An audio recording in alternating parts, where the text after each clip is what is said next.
Good afternoon. In today's presentation, I will be hosting Sol Amour, one of the famous Autodesk Senior Product Manager specialized in Dynamo. Sol is one of the having a master's in architecture from the Victoria University of Wellington in New Zealand. I know Sol Amour for a quite long time now. He's one of the professional, most marvelous people in computational application making, specifically in Dynamo. Sol is have wide international experience in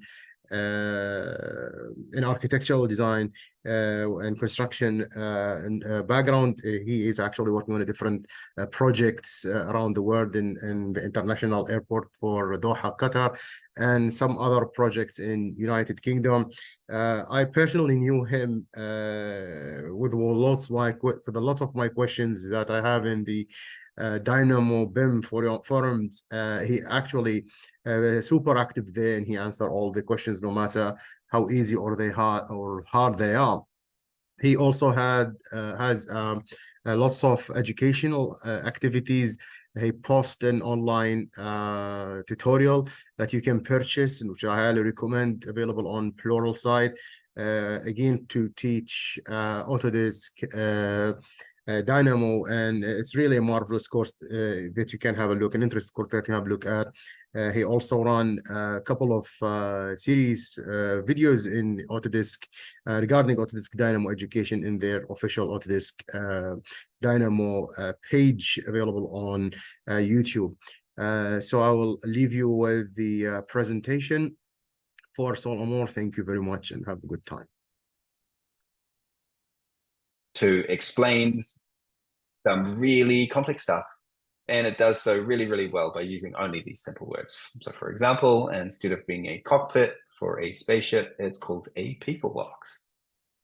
And so this is also kind of how we see the Dynamo world. The sky is the limit of what you can do by just writing some code, but it's also kind of like saying you can paint the Mona Lisa by just making a painting.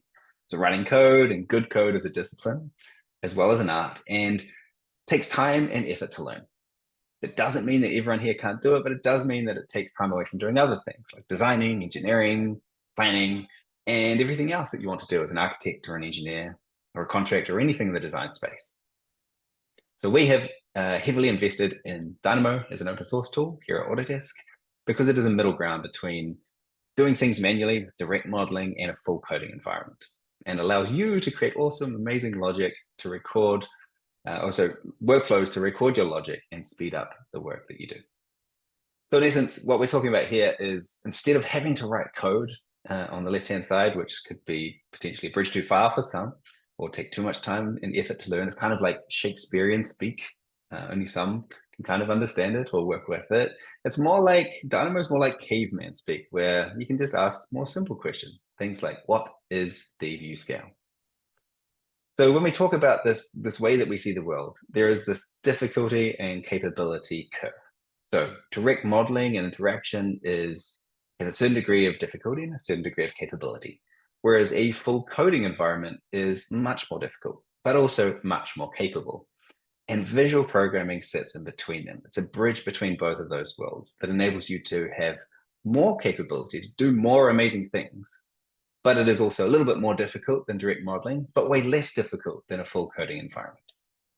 So you can think of this as direct modeling being things like Revit or Civil 3D, the full coding environment working with things like the Revit API or the Civil 3D API, and Dynamo sitting in between, helping you do those cool things in a way that is simpler and easier for you to do based on visual programming paradigms. So to work in Dynamo, you either access it from a host application such as Revit, Civil 3D, or use the standalone experience in Sandbox. And the UI consists of some basic things. There is a node library full of functions.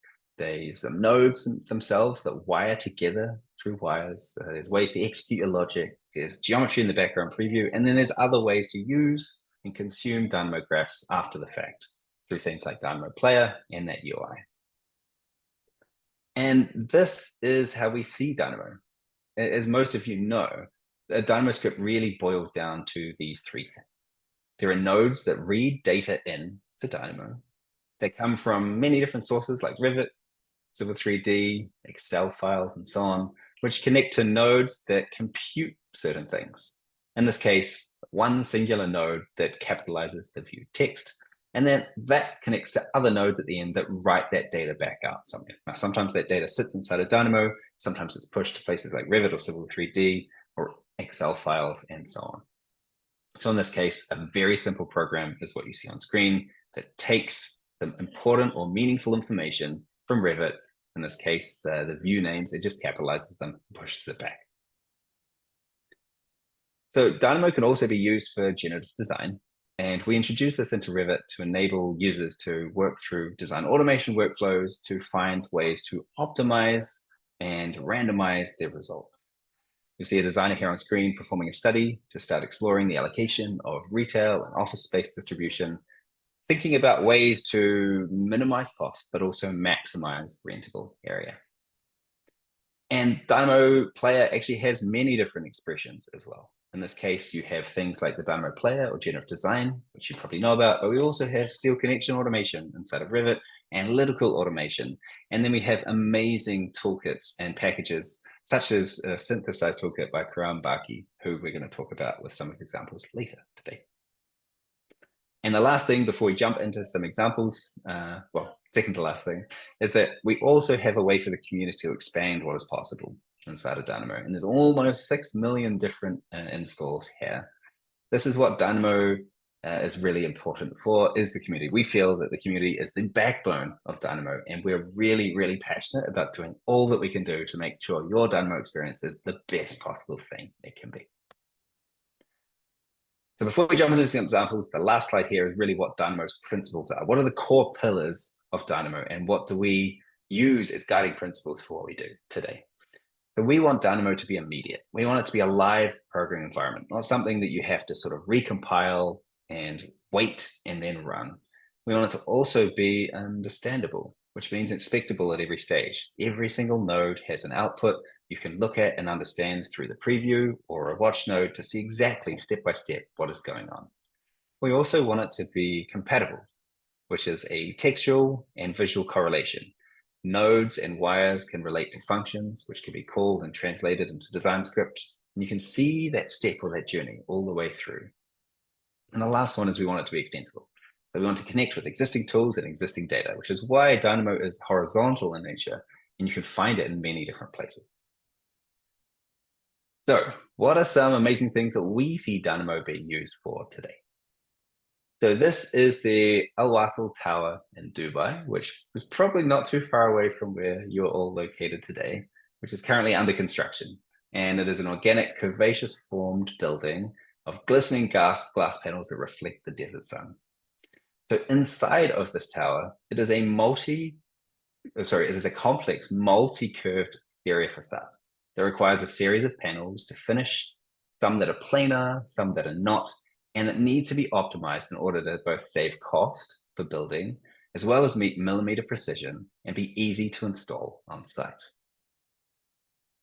The entire facade system was designed and optimized with Dynamo, computing the placement of thousands of panels, and understood how to place themselves and relate to their neighboring panels surrounding them. They seamlessly connected in all its three-dimensional glory as each panel understands where it is located, the conditions of its neighboring panels, and transforms itself to slot in perfectly into the facade. Analysis of these panels targets buildability while limiting overall cost, seeking to maximize flat panels and minimize cold bent panels that are more expensive, as well as fish scale or morphed shape panels. There's also dozens, if not thousands, of different parameters filled with data to intimately explain all of these panels in detail and allow for that seamless manufacture. And this project has these panels coming in at 1 millimeter precision placement through adaptive components inside of Revit, using Dynamo as the logic on how to place them. We also have the Red Sea International Airport by Foster's Partners. So the Red Sea International Airport is based in Saudi Arabia, This is also a panel-based project that is using Dynamo. This is also from Karam Bakai, who did the first project here. And this does similar things. It has 4,000 different panels across this facade system for the roof that need to be at millimeter precision. And what you'll see on screen here is some of the examples of how that manifests inside of product. The issues that existed before Dynamo was used to start solving these problems were things like you see here in gray in the center column. We had overlapping columns in the incorrect format, we had gaps, we had issues, and Karam and his team were able to utilize Dynamo to build these panels to heal the geometry and to place them again with millimeter precision at incredible speeds that both save time and money in the long run. The next one here is a student project based out of Jordan that Karam was again a sort of a teacher or a lecturer in this context. And this is again also using multiple different pieces of software to achieve the end result, such as Fusion for the base form, as you can see in the upper right, but also leveraging Revit for the output and Dynamo to start placing a bunch of different things here as well that Revit can subsequently document. The Dynamo was actually fundamental in achieving this end result through syncing applications together, the placement of panels, arraying of seats, overriding materials, pulling in context, and randomizing elements across the board. So essentially here, Dynamo did most of the heavy lifting, enhanced the outcome through analysis, such as view of the field from all the seats, and dramatically reduced the time it would have taken to manually model something in this context. This again is another project from the student work here over in Jordan, using Dynamo to place all manner of different panels, patterning elements, and so on across this incredibly complex project. So some of what you've just seen in these last 3 or 4 different panels is achievable through the extensibility nature of Dynamo, which is the ability to work with amazing packages and content that the community generates and curates for you. So in this context, the synthesize toolkit, which is by Karam Baki, which you see on screen here in the bottom, is something I would encourage you to explore and to play with and find how to work with these kind of panel projects, because Karam has spent a lot of time and effort building this amazing and incredibly powerful package that uses Dynamo as the placement logic to place incredibly complex patterns inside, also panels inside of Revit. It's extremely powerful. It's available for free on the package manager.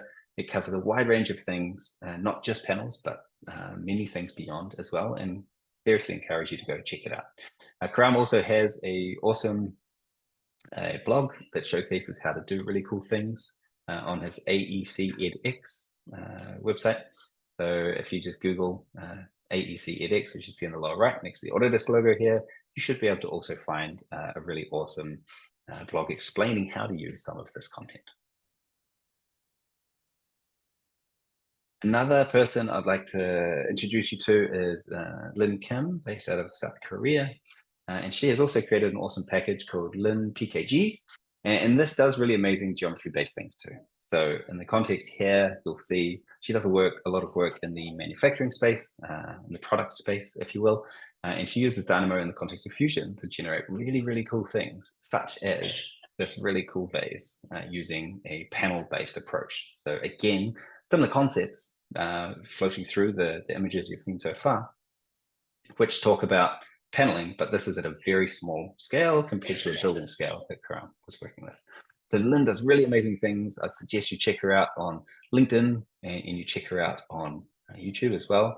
She shares a lot of her content, runs the Dynamo user group, and one of the Dynamo user groups, at least in South Korea, and is a very awesome human being. The next thing I'd like to introduce you to is to showcase something beyond geometry. But this is really about what matters and is meaningful in the world. And in this case, it is time, right? Time, at the end of the day, is the currency that we have to play with. When we're working for a job, we're trading our time for money. In this context, this showcases the power of how Dynamo can actually save you time, dramatically working to improve the baseline of a company.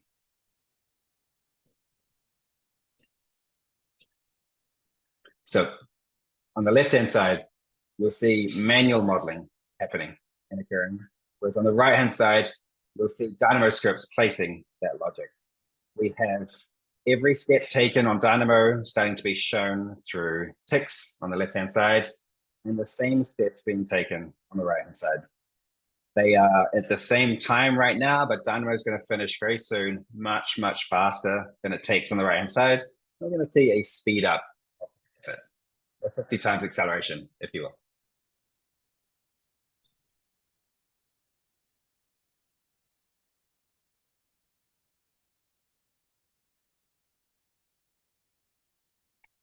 So in the context here, Dynamo through Dynamo Player, and a series of different scripts is essentially building an entire steel and structural-based modeling project. And you'll see every step here being a separate Dynamo graph that works with some of the content of the previous graph. It takes around about 2 minutes overall to fully execute these scripts. So 1 minute 10 runtime. We now see the acceleration on the right-hand side by 20x, speeding up to 50 times overall, of how long it actually takes somebody to manually model this work. And the beauty of using Dynamo here is not just doing it once, but repeatability. So if the client or the designer decides to make changes, you can rerun those Dynamo scripts and regenerate that model again without having to manually go through and do these steps over and over. So we can move beyond that. But in essence, what you'll see there is time saving and time being integral to the success of any given firm in the industry. Another project that I wanted to add in here is the AU Pavilion.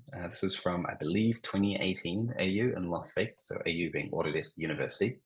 And this is where Dynamo has been used with a machine called the Howick machine, which bends steel channels to be able to make, or cuts and bends steel channels to be able to then make complex shapes. So you see here this sort of curvaceous facade that is being held up by these steel panels. And this kind of effort is used in things like Disney to generate their sort of complex three-dimensional immersive landscapes. And one of the actual team members on Dynamo has subsequently started his own business and done some work for Disney, which is pretty cool using this similar kind of approach. Another thing I wanted to start showcasing here is how Dynamo is amazing for swift prototyping. So Dynamo giving you that immediate feedback, being visually inspectable, allows for lots of different people to use it as a vehicle to prototype technologies. So what you see on screen here is a closed beta we ran about 2 years ago around machine learning applications inside of Dynamo. And so we had our own exploration, and we also had Autodesk Research start to express some of their content via Dynamo very, very quickly to be able to leverage what Dynamo gives in conjunction with their workflow. So on screen here, you'll see that you actually input a drawing in this closed beta that we ran. It will pull out all of the exterior lines, windows, doors, walls, and so on, and generate three-dimensional geometry from that pixelized image. And then we ran that geometry through the Autodesk Research project, which is the code name of Kratos, that allows it to then automatically start placing appropriate structural members, in this case for residential wooden framing across the roof.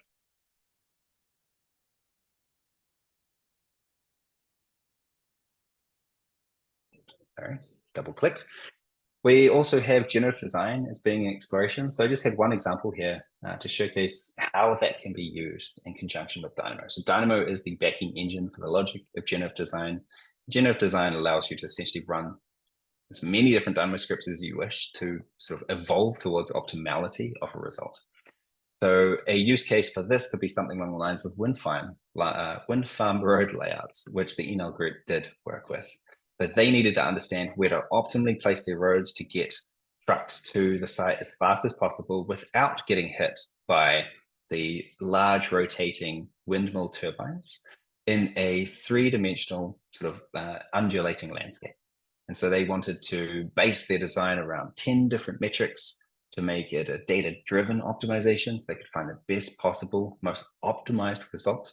And this was based in Italy. and was a raging success for the Enoch Corporation, and they're very happy with how the result sort of played out. And this is just an example or an image of how that actual wind farm looks today, that showcases the major scale with which they're working and how difficult it is to make changes after the fact. So I have some closing thoughts. I'd love some Q&A to come through as well. But think for a minute about how robotics and automation have changed the automation or automotive production and the resulting improvements that we have in the cars we drive today. So rather than manually creating, we now have robots and systems and technologies that help build cars at scale. Think about how the automotive industry is embracing this new technology and reaping the success from it.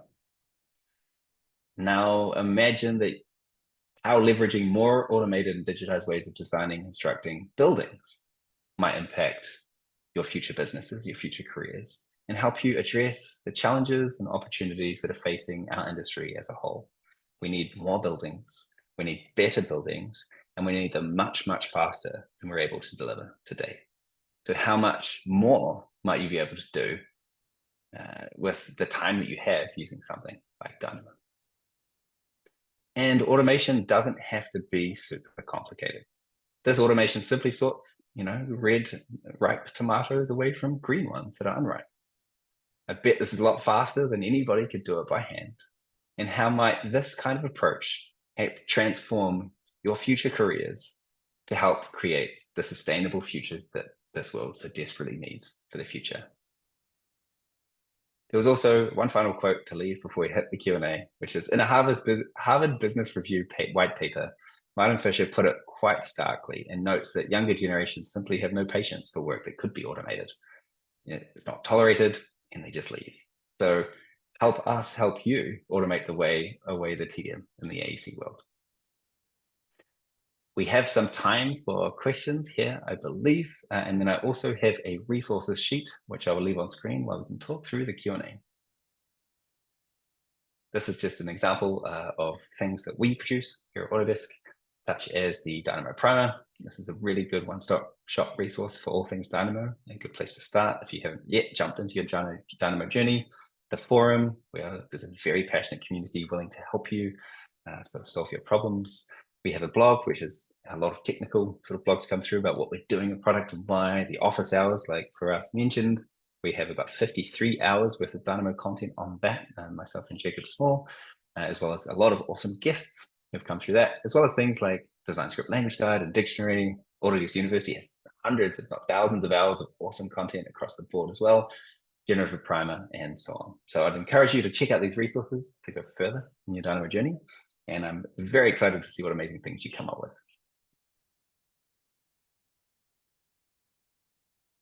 So back to Q&A. If anyone has any questions, please feel free to put them in the chat. I can see the chat. Pick me. Thank you very much for this lovely presentation. Really appreciate it. It was really awesome. I will steal the first question, if you allow me, from the audience. So you think that there is any possibility to use ChatGPT as a way to communicate, to make a 3D model, or to start suggesting script for us within Dynamo anytime soon? So maybe I'll stop sharing for a second. We can just have names to faces. But yes, so short answer is right now people are using ChatGPT to help them write Python code inside of Dynamo in particular, because there's a lot of awesome Python resources out there and it can pull from those. In terms of using it to write and generate graphs itself, we are investigating our own interpretations of machine learning inside of Dynamo. So if you think about Node Autocomplete, or if you're familiar, this is a way for you to generate graphs just by clicking and it giving you suggestions or recommendations.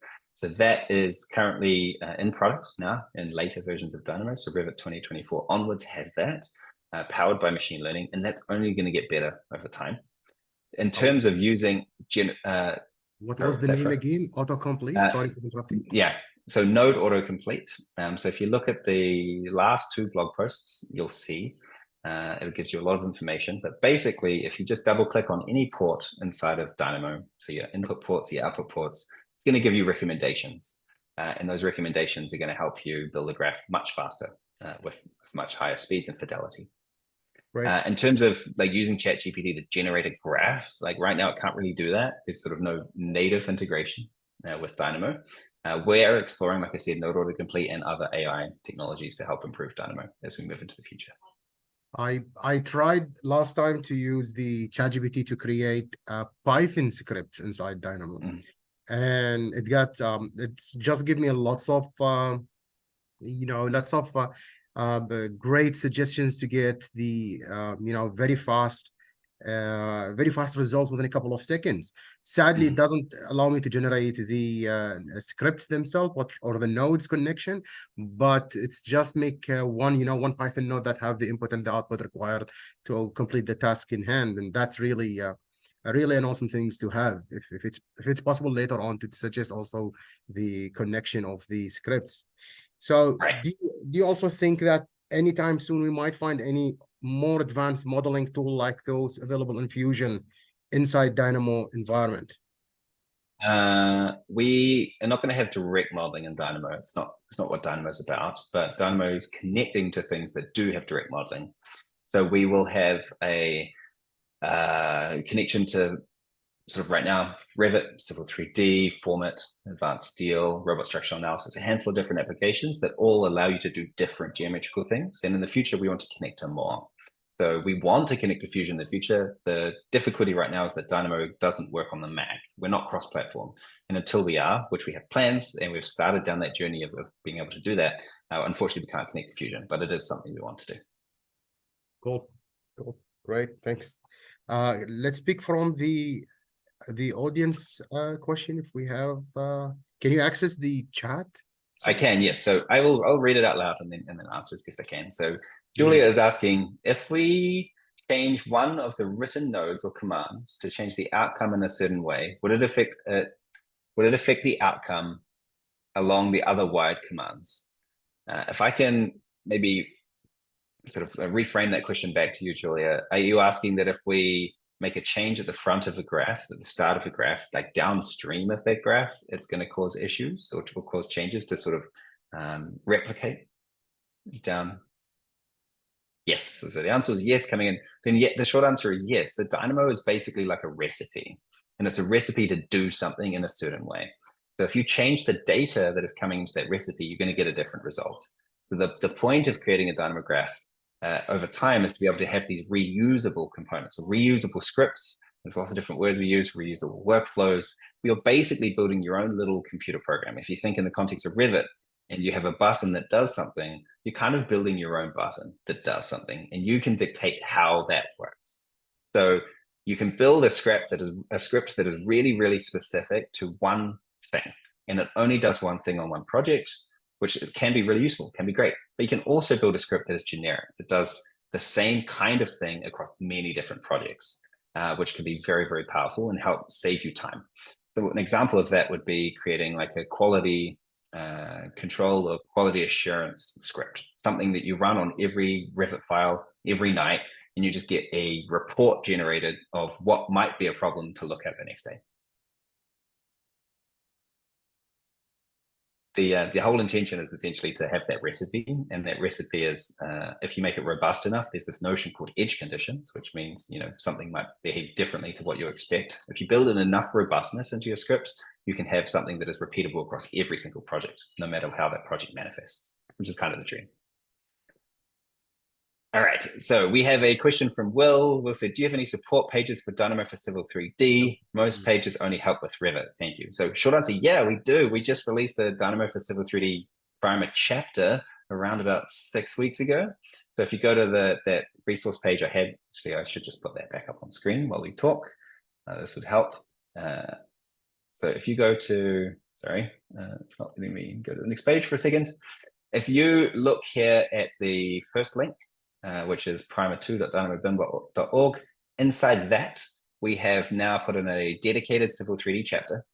And so that dedicated chapter contains, I think, 6 or 7 different workflows you can use right now to explore exactly what you can do across different civil subdomains. So roading versus rail versus grading optimization and so on. And that should be able to help you a lot. We are also, the team is going to release a bunch of new nodes inside of the civil space in an upcoming release. So I can't give you dates on that one, but there's going to be a lot more support for Civil 3D moving forward. And we're also actively working on building extended node help inside of Dynamo for Civil 3D too, which means every single node should have a sample file associated with it that you can pull into product. So short answer, yes, there should be a lot more support coming for Civil 3D in the not too distant future. All right, so we have a question from Yusra. Thank you for all the insight. My question is, with all this automation almost being sort of instant gratification in the design world, how much of a threat do programs like this pose to the innate human creativity in traditional architecture, especially in situations where the average user would face obstacles translating their thoughts into Dynamo? Very good question. This is more philosophical in nature, which is awesome. So thank you, Yusra. I personally see in the way that we as a team and in Autodesk as large sees technology as being an augment to human behavior and human creativity. So none of what we do will take away people's role inside of design. Like the design is not going to be manifested out of nothing. You know, even if you think about something like Midjourney today, you're the one who has to say what you want to see. Right? It's a technology that gives you a result that's based around your thoughts and your interpretation of the world. And we see everything that we do, particularly so in Dynamo, is helping you realize your own design expression better inside of the world of AEC. And so we want to be able to remove the tedium, remove the frustration, remove the times where you're just using your mouse to click a lot of buttons, but your brain's actually turned off. We want you to be able to have more time to think, more time to pose these philosophical questions about what it actually means to design something and what it actually means for a human being to occupy a space and how we can actually make that better. And so we are focused quite tightly on trying to remove away the frustrating things that you have to do, not the things that you really want to do. All right, hopefully that answered your question, but happy to do a follow-up if you want to write in the chat again. And it's again, like if we, and thank you for saying about AI, like it's the same thing with AI, right? Like jobs always change. It's just the nature. The ability for somebody to live in space is always going to be augmented by a human designer because we as human beings know what we want best. The tools that we use to achieve that result are going to change. So you might now, instead of manually spending hours and hours and hours in 3ds Max and Photoshop and some rendering thing to make some kind of cool presentation image, you might be able to do that much faster using Midjourney or DALL-E, but it doesn't change the fact that you're the one who is authoring that thought. You're the one who is dictating and directing the software to find a result. So there's still you expressed in that. It's just taking away a lot of that tedium. Same thing with all the expressions of AI we're looking at in Dynamo. We're trying to remove the time it takes for you to make something meaningful. We want you to still make that meaningful thing and be the author of it. Just remove away the frustrating pieces. Hi, Manisha. Good to see you here. So Manisha's asking, the query is for ML and generative design nodes. Is there a time and computing constraint? Because even now my machine hangs for longer or more intensive computings. Yes, unfortunately, technology is based around both software and hardware. And the more complex the thing you're trying to do, the longer it's going to take. What we're doing is we're exploring Dynamo as a service, which is essentially a service mode that's not going to be based on your own computer, to start helping with those more long-running compute operations and enable connections to things like Fusion that we talked about previously, which means that like there's trade-offs associated with that too. So you can send away a job and that job can go and run your, say, generative design exploration, which is great. But it's not actually going to be, say, housed inside of Revit or housed inside of Civil 3D and have access to the like relational context there, which means that you need to abstract that context to be able to run it and send it away. So pros and cons in both spaces. But the short answer is yes. The more complex the thing you do, the slower it's going to get. You'll find like if you're running a graph with 3 nodes, it's going to execute instantaneously. If you're trying to run a graph with like 500 nodes, it's going to take a little longer, no matter what you're doing. And if you start with sort of abstract things, it's going to be faster. If you move into more complex, say, geometrical applications like solids and Boolean operations and so on, it's going to take longer. It's just unfortunately the way it is right now. I have personal hopes that quantum computing is going to change that paradigm when that becomes actually feasible for, you know, the major population to be able to use to sort of flip that on its head a bit. And in the short term, we can utilize things like parallel computing, which Dynamo as a service will enable you to do. Cool. Hassam is asking, dear Sol, I want to express my sincere thanks for the insightful webinar. It was truly enlightening. I have a question regarding the arrangement of wired nodes. Is there a possibility to enhance the pattern in which these nodes are organized, perhaps creating a more intuitive path that makes it easier to track previous nodes? Your insight would be greatly appreciated. So we are philosophically grappling ourselves with like expressions of logic, right? So visual programming uses nodes and wires today in either Dynamo and Grasshopper and various other applications, Node-RED, a bunch of them, sort of online or desktop bound. And that is great in some ways and not so great in others, which is the logic that's required to generate complex things invariably becomes large. And when that becomes large, we need to be mindful that there's a cost, a cognitive cost to remembering or understanding what is happening. So in the context of a graph that's 10 nodes long, you can really easily understand what's going on because you can quickly visually look at it and see. If there's a graph that's about 2,000 nodes long, as soon as you've finished authoring that, creating that graph, like you're not even going to know what's going on anymore. And to try and understand, you have to go back step by step to be able to understand that, which is difficult to begin with. So the paradigm of visual programming itself actually has a scale problem that we're looking to try and help with over time, which is why we're actually on the machine learning autocomplete part, we're actually looking at placing clusters of nodes next and starting to figure out how the machine can help us name those clusters. And when those clusters are placed, instead of you going node by node, you'll be able to go cluster by cluster, like get the stuff from Revit, filter this stuff from Revit, push this stuff to Revit, as opposed to, you know, all elements of category and get this category and do these things, which is granular and powerful for control, but it is also time consuming. So in product today, you can use, there's a command called clean up node layout or clean up node graph layout or something, Control L. And that will allow you to automatically sort of space the node and it's going to give it in a sequence. And that sequence is actually going to quite closely parallel how Dynamo will send it to the engine and execute that logic. That's one way to help.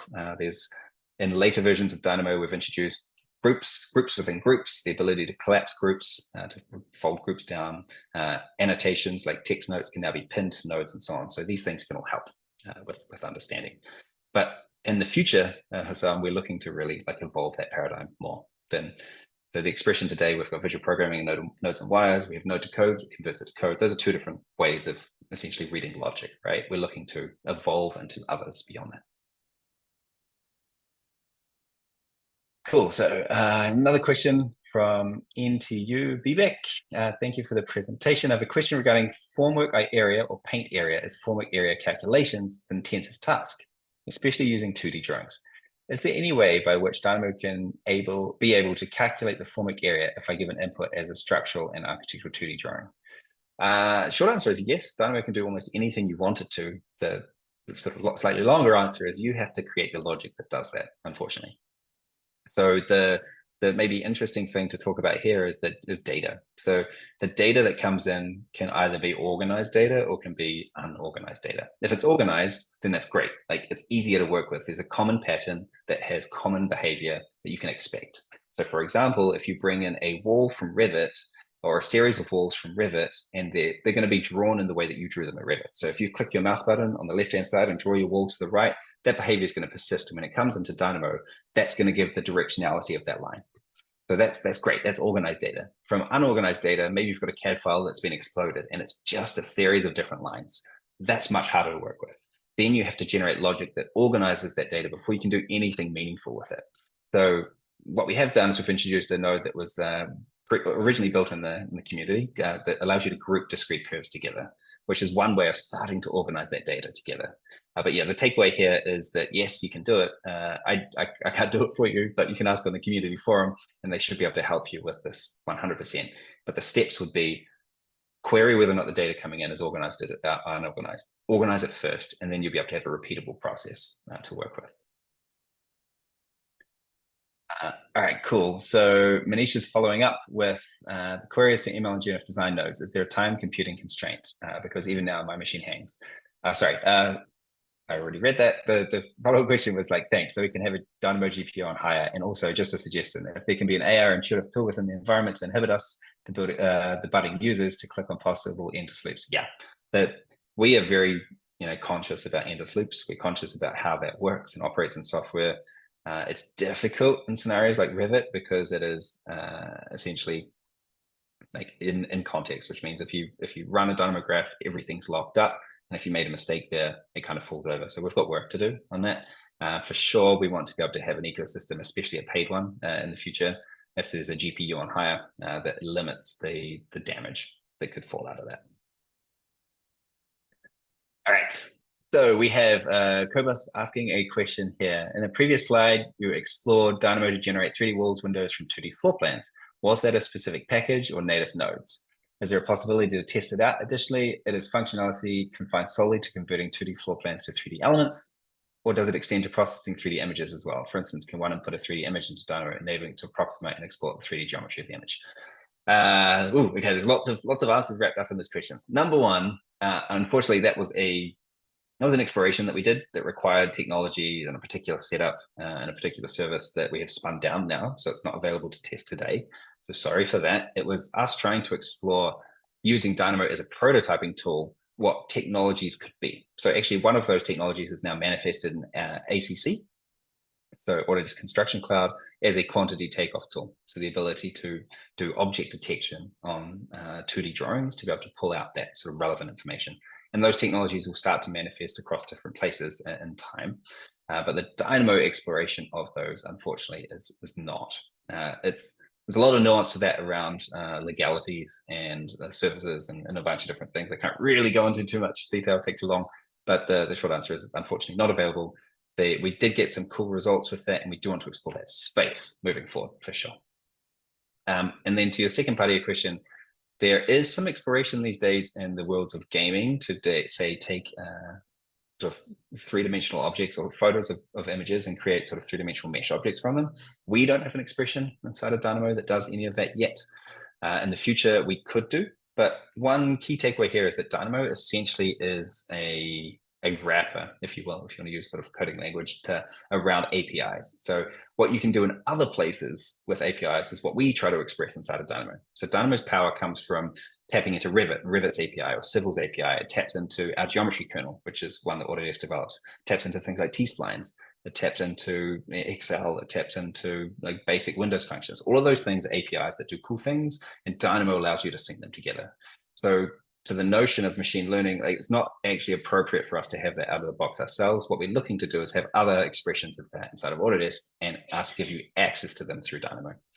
So in the context of something like Forma, there's a bunch of awesome analysis APIs that we're going to be looking to give access to. In the context of ACC, the ability to do quantity takeoffs is an example of something we could do to be able to tap into those sort of technologies that way, sort of backdoor into them, if you will. All right. So, and Hamza has a question. Hi, Sol, is wondering, away from architecture, do you think we'll see Dynamo being able to be helpful in designing or being involved in games? Or is it more useful in architecture only? Thanks for your time. Great question. Short answer is Dynamo is useful for anything you want it to be useful for. So we have users who are using it across the board. That there are people who are working in the games world that do use it. Apple uses Dynamo as well to do cool things. So Dynamo is a technology essentially that allows you to connect geometry data together and to augment or empower your use of other pieces of software. In particular focus on design, but doesn't have to be limited to design. So, there has been expressions of connections to Autodesk Maya in the past, to Tekla, to a bunch of different softwares. And really Dynamo is allowing you to do your own sort of unique flavor of stringing things together in ways that are meaningful to you. So short answer is, yeah, it can totally be used and is being used in games, can totally be used in anything beyond architecture. Architecture is what we have had our sort of journey predominantly been in, but it's not necessarily where we are only. Where Civil 3D is moving into engineering, into civil engineering. We're connected to Alias, which is for product design, automotive design, and so on. Connected to robot structure analysis, format, and we're going to connect to more places as time goes on too. All right, I think we have exhausted the questions now, unless there's one last or two last questions that want to come in. Yeah, I think we have answered all the question. New one.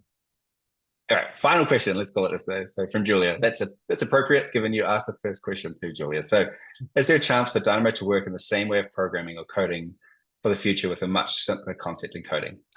Yes. So we have a vision, like a North Star in the Dynamo world, to try and make Dynamo much, much, much simpler than it is today. And so we have called this like lowering the barrier to entry. There's a concept in software where there is like a technology adoption curve that goes up and down, and there's a chasm at the front end where people who are sort of really techno-focused were willing to play with things that are janky and maybe broken, but to get it across that chasm into the mainstream is hard.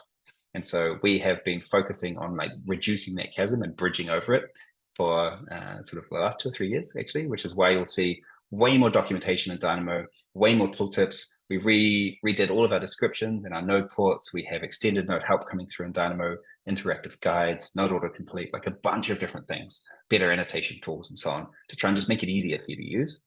But that is a drop in the bucket compared to what we could do. And so we're thinking in our evolutionary plans of Dynamo, like where do we want to be long-term and what do we see as being meaningful for you when you use it? And this is, I touched upon with node autocomplete about starting to place clusters, getting to a place in the future where you can just say, I want to build a graph that does X, and it giving you part of it. We're probably never going to be able to do everything, but we have to give you enough that's going to dramatically reduce the time it takes for you to use Dynamo. And we want to get to a place again where, funnily enough, like unlike most pieces of software, like we want you to actually spend less time in Dynamo because we want you to be able to make meaningful things quickly and use them, right? Like Dynamo is augmenting the power of other things. So if you're in the context of, say, Revit, or in the context of format, there's a caveat here with if you're generating geometry in Dynamo for its own sake, that's different. But if you're trying to use it in the context of another host, we want you to do the meaningful thing as quick as you can to a really high fidelity, and then use it in the meaningful place, be it Revit, Civil 3D, or other. Well, I think that's wrap all the question. Thank you. I really appreciate the time and the efforts, all that you provide for us. It was really, really a lovely presentation. I myself have lots of links now to have to check after this and try to update. Deeply thankful, and I wish that we can arrange something else in the very near future. And thank you again, and appreciate your help. Thank you. Awesome. Absolute pleasure to meet you all. Feel free to reach out on LinkedIn or Twitter or something on those spaces. Thank you. Thank you again. Yeah. Thanks for coming. Thanks for us. Appreciate it. Bye-bye. See you later. Bye-bye.